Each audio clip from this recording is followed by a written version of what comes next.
Hello मित्रांनो, सर्वांचं स्वागत आहे परत एकदा नवीन एका व्हिडिओमध्ये. आज आपण बघणार आहोत का जे बांधकाम कामगारामध्ये जे डिलिव्हरीसाठी पैसे मिळतात ते कसे मिळतात, त्याचा फॉर्म कसं भरतात आणि त्याची पूर्ण प्रोसेस कशी आहे जाणून घेऊ आपण या व्हिडिओमध्ये. जर तुम्हाला हा व्हिडिओ आवडला तर या व्हिडिओला लाईक, शेअर, सबस्क्राईब करा. अशाच नवीन गोष्टीसाठी, नवीन माहितीसाठी या चॅनलवर अशा अशा नवीन गोष्टी येत राहतात. तर पटापट आपण चालू करूयात. Let's go. तर सर्वात पहिले तुम्हाला या जी बांधकाम कामगाराची वेबसाईट आहे त्या बांधकाम कामगाराच्या वेबसाईटवर यायचं आहे. त्यानंतर रेड कलरमध्ये तिथं जे क्लेमचं ऑप्शन आहे त्या क्लेमच्या ऑप्शनवर तुम्हाला क्लिक करायचं आहे. क्लेमच्या ऑप्शनवरती क्लिक केल्यानंतर तुम्हाला इथं जे आहे ॲक्शन, तिथं तुम्हाला न्यू क्लेम टाकायचं आहे. न्यू क्लेमसाठी तुम्हाला तिथं क्लिक करायचं आहे. न्यू क्लेम टाकल्यानंतर तिथं तुम्हाला एम-एच नंबर टाकायचा आहे तुमचा. जो काही एम-एच नंबर असेल तो इथं टाकायचा आहे. त्यानंतर प्रोसेडवर क्लिक करायचं आहे. प्रोसेडवर क्लिक केल्यानंतर तुमचा फॉर्म असा डायरेक्टली ओपन होईल. फॉर्म ओपन झाल्यानंतर तुम्हाला खाली यायचं थोडंसं. तिथं तुम्हाला तुमचा तालुका सिलेक्ट करायचा आहे. इथं ऑटोमॅटिकली तो तालुका येऊन जाईल. तो तालुका तुम्हाला फक्त सिलेक्ट करायचा आहे. त्यानंतर जिथं जे स्कीम आहे त्या स्कीममध्ये तुम्हाला जी हेल्थ केअर आरोग्य कल्याण योजना सिलेक्ट करायची आहे. त्यानंतर त्याच्यात H01 म्हणून स्कीम येते. ती H01 म्हणून स्कीम सिलेक्ट करायची आहे. H01 स्कीम म्हणजे जी डिलिव्हरीसाठी पैसे त्याच्यासाठी ती H01 स्कीम राहते.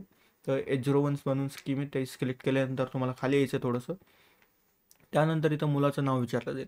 हां, तर तुम्हाला सर्वात पहिले फॉर्म भरायच्या आधी जे तुमचं कामगार कार्ड आहे त्या कामगार कार्डला तुमच्या मुलाचं नाव जोडणे आवश्यक आहे. त्यासाठी तुम्हाला तुमचा जे जन्म दाखला आहे मुलाचा तो घेऊन तुमच्या जिल्हा अधिकारी कार्यालयात जायचं आहे. तिथं तुमचं नाव ॲड करून घ्यायचं आहे मुलाचं. त्यानंतर तिथं तुमचा फॉर्म भरला जाणार आहे.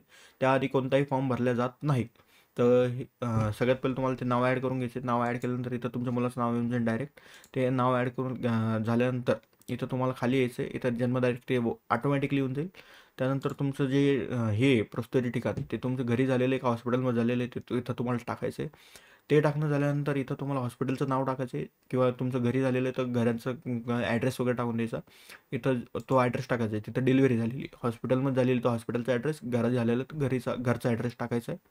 त्यानंतर तुम्हाला जे पण प्रस्तुती आहे म्हणजे सीझर झालेलं आहे का नॉर्मल डिलिव्हरी झाली ते इथं टाकायचं आहे.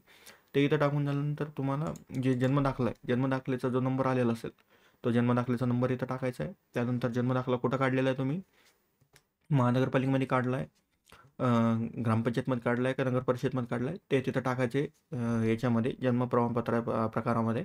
आणि जो पण अधिकारी असेल ज्यांनी तुमच्या प्रमाणपत्रावर सही केलेली असेल त्या अधिकाऱ्याचं नाव इथं टाकायचं. त्यानंतर तुम्हाला डॉक्युमेंट सोबत फक्त 3च डॉक्युमेंट जोडायचे. जे तुमचं जन्मदाखला आहे, जन्मदाखला, डिस्चार्ज कार्ड आणि राशन कार्ड. आणि राशन कार्डमध्ये आईचं नाव कंपल्सरी आहे का राशन कार्डमध्ये आईचं नाव पाहिजे, नाहीतर तो फॉर्म रिजेक्ट होईल. तर तुम्हाला त्यानंतर तुमची तारीख घ्यायची आहे. तारीख घेतल्यानंतर तुम्हाला जी पण तारीख भेटेल त्या तारखेला तुम्हाला ते तिन्ही पण डॉक्युमेंट घेऊन आणि जी प्रिंट इथे येईन सबमिट झाल्यानंतर ती प्रिंट घेऊन तुमच्या जो पण तुम्ही तालुका सिलेक्ट केलेला आहे त्या तालुक्याच्या ऑफिसला जायचं आहे. ते जाऊन तुमचं व्हेरिफिकेशन करायचं आहे. ते व्हेरिफिकेशन झाल्यानंतर 15 ते 20 दिवसामध्ये तुमचा अर्ज मंजूर होईल आणि त्याच्या 15 ते 20 दिवसानंतर अकाउंटला पैसे येतील. ही होती जी बांधकाम कामावर डिलिव्हरीची प्रोसेस आहे. तो फॉर्म कसा भरतात त्याची प्रोसेस होती. अशाच जर नवीन नवीन प्रोसेस तुम्हाला जाणून घ्यायची असेल तर या व्हिडिओला लाईक करा, सबस्क्राईब करा आणि अशाच नवीन व्हिडिओसोबत आपण येऊ. चला, जय हिंद, जय महाराष्ट्र.